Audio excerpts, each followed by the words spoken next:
Today's lesson will help you determine if a relationship is a function when you look at a table, a graph, or an equation. In order to understand what a function is, it's really easy for us to think about function in terms of a vending machine. So let's imagine that you go up to this vending machine and you put in D1. Well, according to this map, this diagram, you would expect that D1 would give you a Snickers with almonds.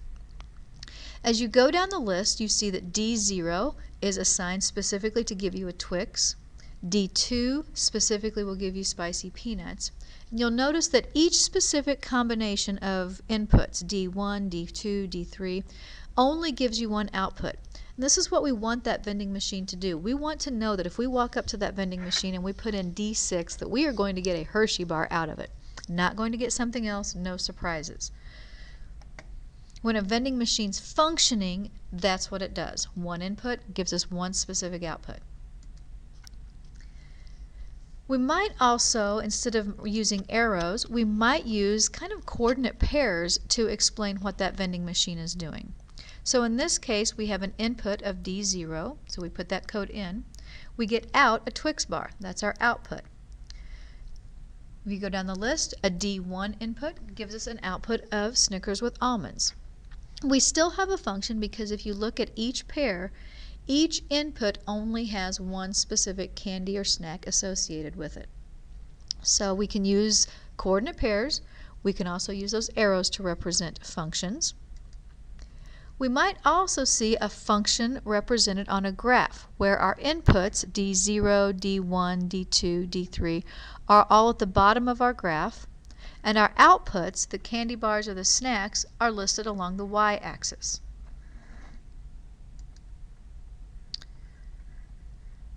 So let's take a look, go back to the vending machine and look at a little different situation.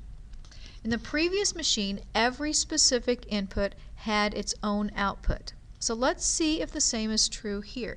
If you go down the list, D0 is giving you a Twix, so there's one output for D0. Snickers with almonds is the only output for D1. But if you keep reading, you'll notice that D2 has one output of M&Ms, but D4 also has the output of M&Ms. Well, this just means we have two different inputs with the same output. That we might do that, in a vending machine. Let's say if M&Ms were so popular that we wanted to make sure we had twice as many of those as we did anything else. So you could go to this vending machine, put in D2, get out M&Ms. You could also put in D4, and you also know you're getting out M&Ms. Your outcome is still predictable. Every single input has only one output, so it's still a function. Let's look at this scenario though. Let's imagine that you go up to this vending machine and you punch in D1 expecting to get a Snickers with almonds, but you are surprised and instead get the honey roasted peanuts. Your friend comes in right behind you, puts in D1 and gets that Snickers with almonds. In this case, this is a moment where you have one input giving you two different outputs. And for most of us, we would say that that machine's not working or it's not functioning. And the same is true in mathematics. If we have an input that gives us two outputs, then we don't have a function. So let's take a look at these two situations side by side. The left list of inputs and outputs for the vending machine represents a function. Each input has exactly one output. The listing on the right is not considered a function because in the case of D1, you might get a Snickers with almonds or a honey roasted peanut. And then down at D7, you might get a Gobstopper or a Three Musketeers. It's not predictable. You have different possible outcomes, so this makes it not a function. So as mathematicians, we would define a function, a situation that consists of a pairing of inputs and outputs, x and y values, where each input has exactly one output. Probably want to stop and make sure you have this written down. You might check your mind map as well. Make sure you have that information down for functions. Mathematicians can represent functions and non-functions in different ways. The examples in front of you right now represent mappings, and these are cases where we list the inputs against the outputs, and then we use arrows to map the relationships. If each input has an arrow to only one output, then we have a function. In this case, our input of 0 has outputs of 2 or 3, so that makes this one not a function. So we have no function over here. And on the right side, we have a situation where the input of 2 maps to 0 and it maps to 1. So this is not a function either. This next mapping, if you look carefully, 3 maps to only 11. We have 7 mapping to 6, -2 to -5, 9 to 0, 1 to 2. But then we have 7 mapping to 0, and if you remember, we mentioned 7 earlier in our list. So because 7 goes to 6 and goes to 0, this is not considered a function. And in the mapping on the right away we see that -7 is mapping to 8, and it is mapping to 13, so this is not a function either. So anytime one input gives us multiple outputs, we don't have a function. We can identify functions from tables also.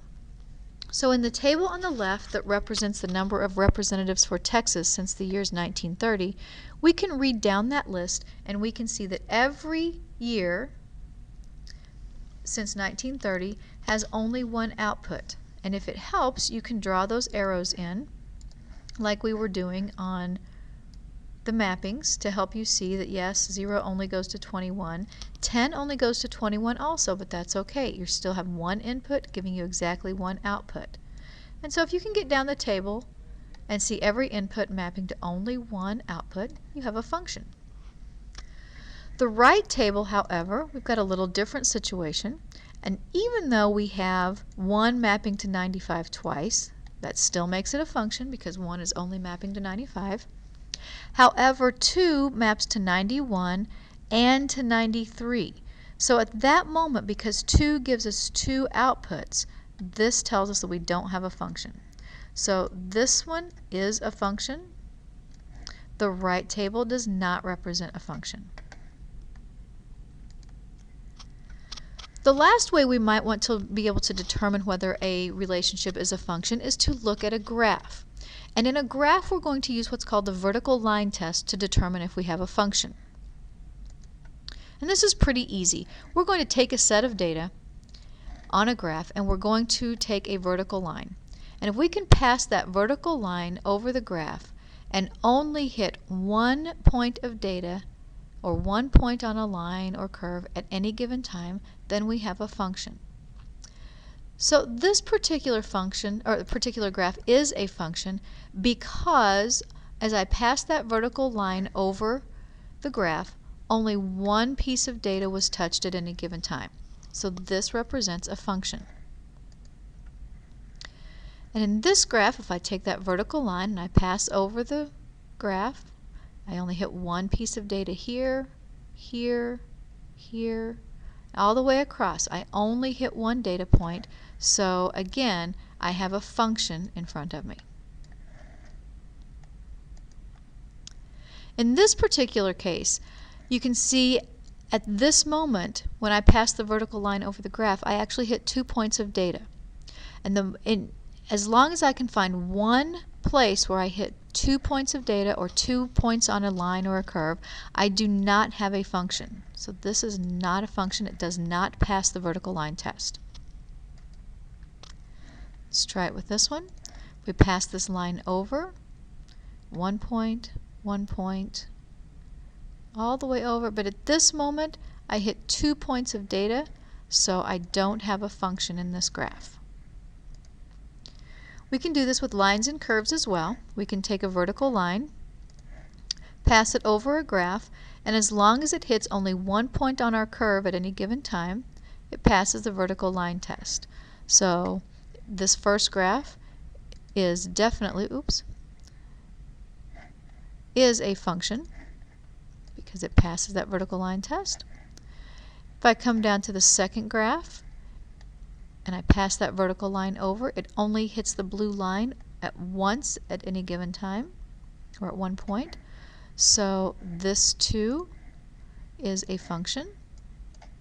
So it's pretty easy to use that vertical line test. It's very visual, very easy to look for multiple points.